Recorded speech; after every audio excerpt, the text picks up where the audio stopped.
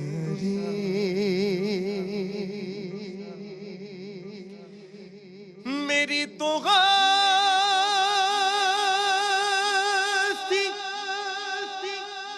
ہی کیا ہے میرے غریب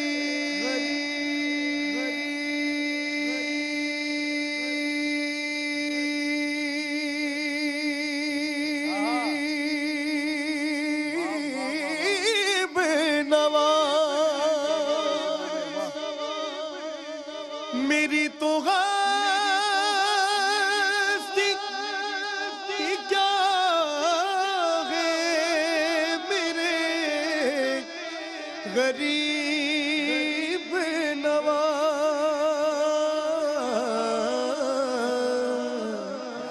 جو مل رہا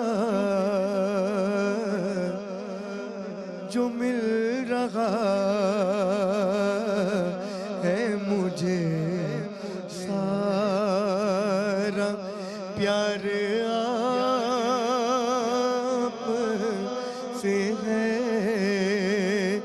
جو مل رہا ہے مجھے سارا پیار آپ سے ہے کہا یہ عرض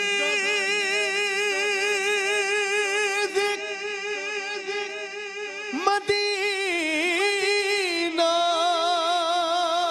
کہا میری